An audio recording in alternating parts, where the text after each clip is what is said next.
Hey guys, I'm live again. I just got a surge of inspiration. I hope you guys don't think I'm ridiculous or silly saying all about I'm going to say, but it's about music and it's about Allan Holdsworth's theories. And remember, I met him for 20 minutes, talked to him for 20 minutes before a show in 1997 at the Catalina Bar and Grill in Hollywood. And I have an almost photographic memory, so I can go over his 1992 Alfred instruction video that he put out, and I remember some things he said in it, and they just hit me, and I want to talk to you guys about it. I'm almost certain that no one's talking about this or has talked about this on YouTube, but notice I said almost. I'm not going to do a Rick Beato and say I guarantee no one has ever talked. No, I'm not going to do that, but I just have a feeling it's very likely that this would be the first time anyone but Allan himself is talking about this. So here goes. He talked about using math, M-A-T-H, not meth, math, in scale theory. Now he said a couple of key points, and I want to bring it out. Several key points actually.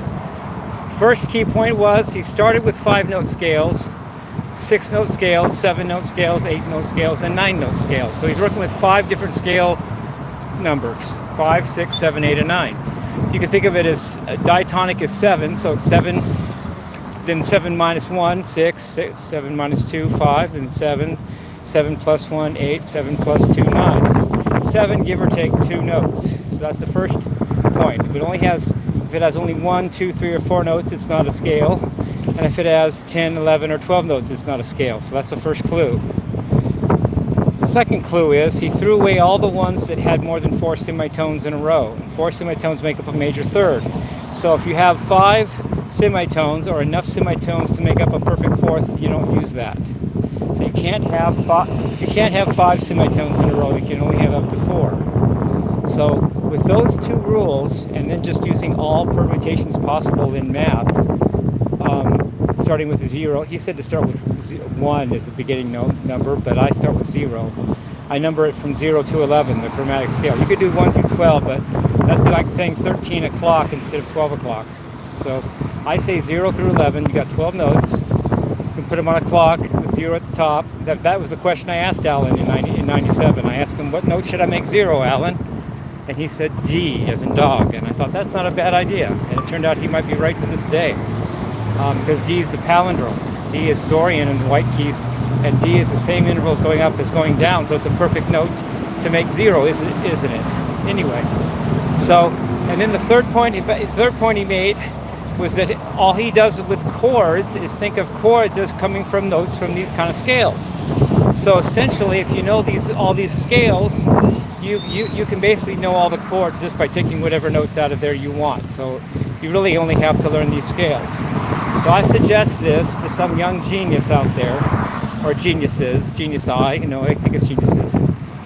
Do what Allan did, and if you have the time and you're really young and you don't know what else to do with your time, I may not do this, but just start with 0. Do 5-note, 6-note, 7-note, 8-note, and 9-note scales. So no 1-note, 2-note, 3-note, or 4-note scales, and no 10-note, 11-note, or 12-note scales. Go up to 4 semitones in a row, but not up to 5. So not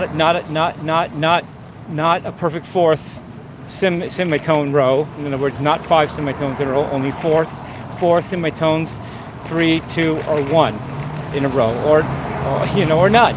Okay. And then those are the rules. And then when you want to make chords, just make chords out of those notes.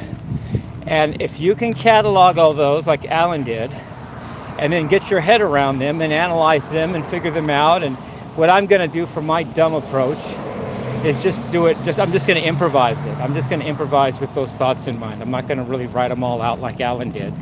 And I'm not even sure anyone out there will do that. But if anybody wants to, you have my blessing. Hi. So, good to see you. So, I just got inspired by that, to do that, to think of that while I was at Costco having a drink. I just realized all this. And just as I was about to think I can't ever play like Allan Holdsworth and I just dang give up, this hits me. And if you can, so, you know, I can improvise. I know how to improvise. I do have a good musical ear and I have good technique. So why don't I just start playing with these ideas myself and see what I can do as far as getting sounds and different ideas. Anyway, I love you guys. Peace. Rock and roll.